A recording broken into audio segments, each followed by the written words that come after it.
What's going on, everyone? This is Benjamin Raven on MLive's Detroit Lions Beat, joined by Kyle, Meinke. Hi, guys. Let you introduce yourself. Now we're going to be giving season grades for the Lions. 12-1 regular season. They lost 12 of the last 13 games, including 9 in a row. But guess what? Both General Manager Bob Quinn and Coach Matt Patricia, they're going to be back for 2020. Now let's get into the grades for the offense. I'm going to go with a C. Now what do you say, Kyle? C sounds great to me. It was, for me, Ben, a tale of two seasons, right? You had Matthew Stafford for the first half, playing at a MVP caliber kind of level. And then he goes out, Jeff Driscoll goes out there.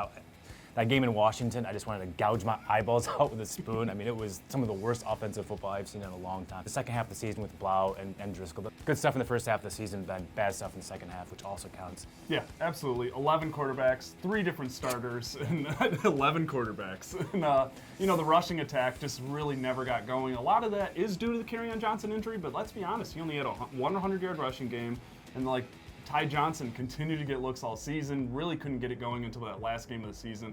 Offensive line, though, Frank Ragnow, Taylor Decker, pretty solid years. The curious case of Graham Glasgow at the guard rotation. You're taking your third best offensive lineman off the field. Just a really interesting here. Yeah. First 8 games of the season, offense looked great, like you said, but guess what? We have to grade the last 8 games too. And it does get darker because we have to grade the defense, and I'm just going to say it. It's an F. It's an F. So we agree on offense and defense, I guess, but there's no other way to go. I don't mean just to copy you. No, but this was supposed to be one of the best defenses in the league. It's year 2 in Matt Patricia, a defensive guy who comes in here with his scheme and 2 years of acquiring his players.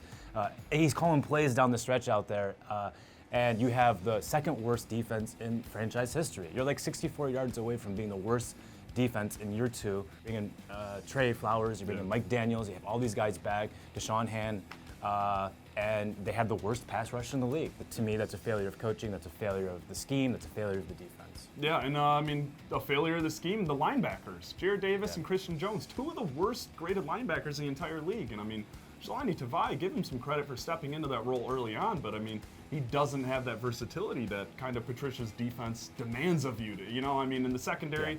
Like you said, there were some signs of life in the secondary. Darius Slay, 3 straight Pro Bowls, we got an early look at Will Harris, too, due to the Quandre Diggs trade and Tracy Walker injuries. And, he's got a lot of room for growth, and we'll leave it at that.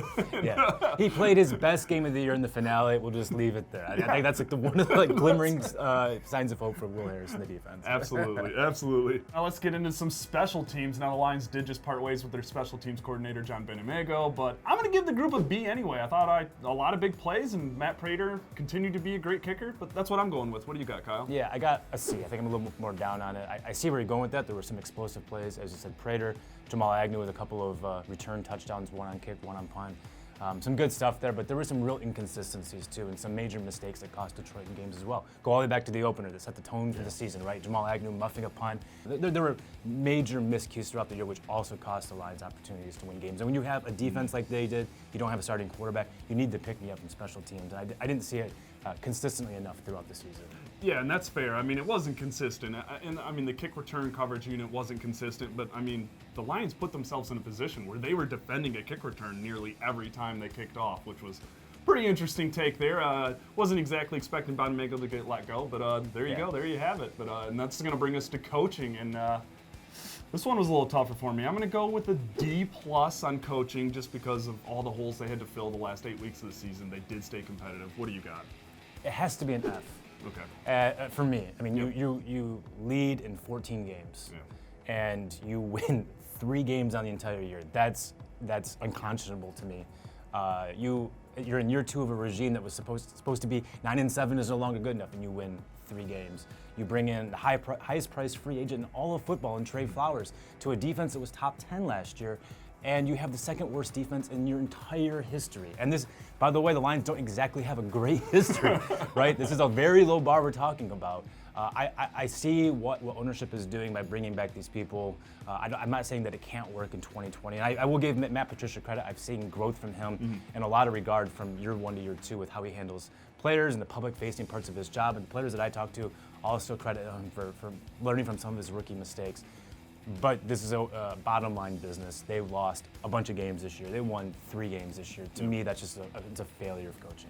No, that's hard to disagree with. I think maybe I got a little recency bias going on in my head watching that team fight with the Packers up until the final seconds, and dealing with all those quarterbacks and going on. But hey, there's our season grades for the season. Thanks for watching. Stay up to date with everything at mlive.com/Lions. And leave us your grades in the comment section below. And I'm sure we'll see you around the corner here pretty soon because the NFL never sleeps.